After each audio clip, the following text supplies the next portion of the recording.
the beautiful aircraft of the Imperial Japanese Air Force in World War II. A tale of honor, sacrifice, and the kamikaze spirit.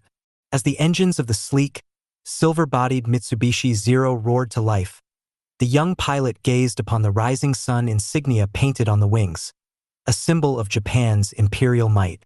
The aircraft, a marvel of engineering, was not merely a machine. It was a symbol of loyalty to the emperor, of Japan's place in the world, and of the ultimate sacrifice that these young men were willing to make. The Japanese Imperial Air Force, though feared for its precision and agility in the early years of the war, would come to be remembered for something more: the extraordinary acts of self-sacrifice that defined its pilots.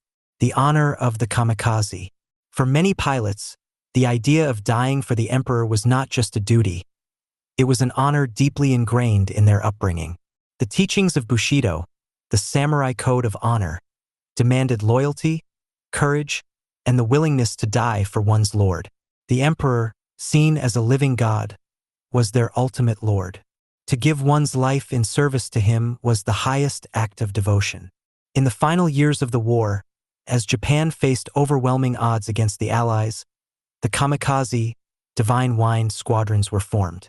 These were the men who would use their aircraft not as tools of defense or offense, but as weapons themselves, flying their planes directly into enemy ships. Pilots were often young, some as young as 18 or 19, and they faced their fate with a mixture of stoic bravery and quiet fear. They knew they would not return. Anecdotes from the flight line.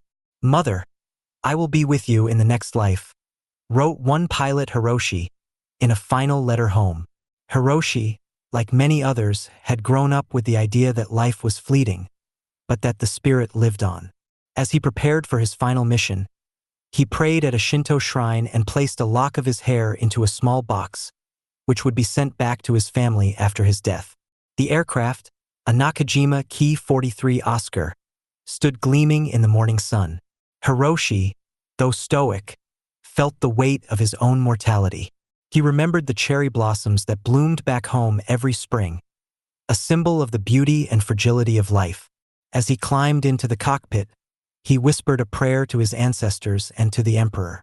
For others, like Masanobu, the reality of their mission struck them only in the air.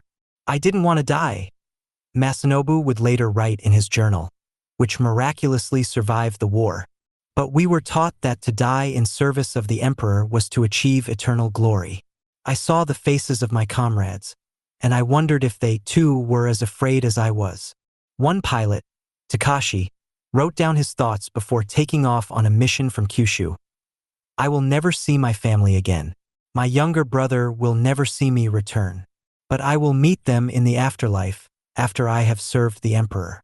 I am not afraid, though my hands tremble as I write this. I know what awaits me." Takashi's plane, a Mitsubishi Zero, took off with 4 other kamikaze pilots that morning. None returned. The final moments before death. As they soared through the skies, these pilots experienced a strange calm. The vast blue ocean stretched out beneath them, a final sight of the world they had known. The wind whistled through the cockpit, and the weight of their mission settled in. Many carried personal items with them, small tokens of home like photographs or letters, as if to remind them of why they were doing this. In those last moments before impact, their thoughts turned to their families, their country, and their emperor. For some, the sheer speed of the approach to the enemy target was overwhelming, so much so that their minds became blank, focused solely on the mechanics of flying and the task at hand. Others would later be found with tear-streaked faces, evidence of the emotion they carried with them into eternity. Yukio Seiki, one of the most famous kamikaze pilots, reportedly said before his final mission, "I am not going on this mission for the emperor or for the empire. I am going because I was ordered to." His words reflect a complex mix of emotions. While many kamikaze pilots embraced the ideology of self-sacrifice, others questioned it, yet felt bound by duty and loyalty to their comrades. Remembrance and legacy. The kamikaze pilots left behind a legacy that is both tragic and revered. In Japan, memorials to these young men, many of whom never had the chance to live full lives, stand as reminders of the devastating cost of war. Their families received their letters, photographs, and the meager remains of their personal effects, often with a mixture of pride and unbearable grief. For the men themselves, they died believing they were serving a greater cause. Some felt a deep spiritual connection to their mission, while others grappled with the fear of death. Yet, they were all united by the same fate: to die in the skies, flying their beautiful machines, with the rising sun insignia emblazoned on their wings, plunging toward the enemy, knowing that they would never return. Reflections on the war. As Japan reflected on the war in the years that followed, the kamikaze pilots became symbols of both the nation's courage and its tragic losses.